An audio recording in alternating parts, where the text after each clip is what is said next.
create animated curtains in Blender 2.8, this is how. Add a plane, add another. Rotate and position it over the first plane. It should sink into the floor plane just a tiny bit. Go into edit mode, add around 22 loop cuts. Go into select menu and go on checker deselect.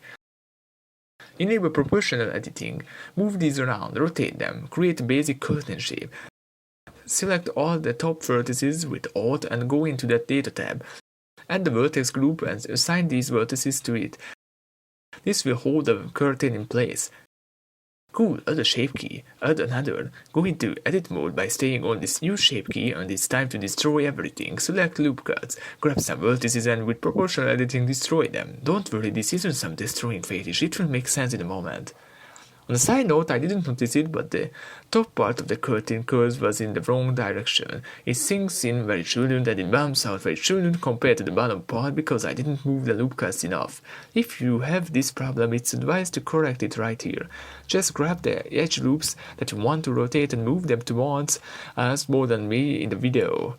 Back to the main topic. After you ruin everything, go on your shape key, press I to insert a keyframe. Do this on the timeline at frame 20, then go between them and change that shape key value to 1 and press I to insert another keyframe. Add a collision to the floor.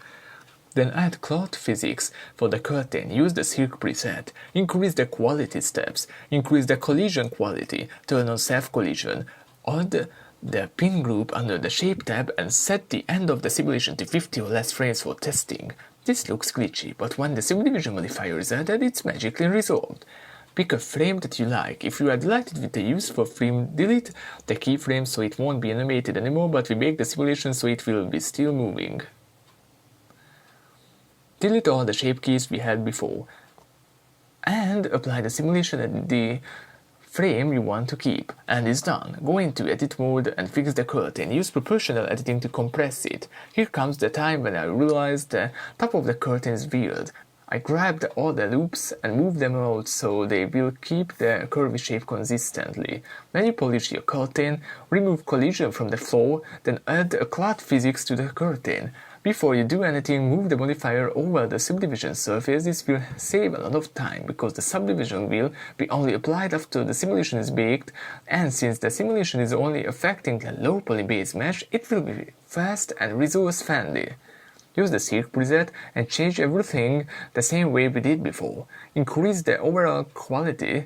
Turn on self-collision, increase the collision quality, add the pin group so it won't sink in the void below the floor, which will totally happen since it doesn't have collision anymore. Increase the mass, not too much, and change simulation speed to about 0.4 to slow down the bounciness of the curtain. If you simulate, you might notice that without doing anything, the bottom of the curtain is jerking peacefully. It's happening because of the self-collision, so this increases the self-collision distance. If you bake again, the same thing will happen. You might think it's glitching, and yeah, you're totally right, it's not realistic. I mean, I hope your curtain doesn't just jerk randomly and move without wind. Mine doesn't do that usually either.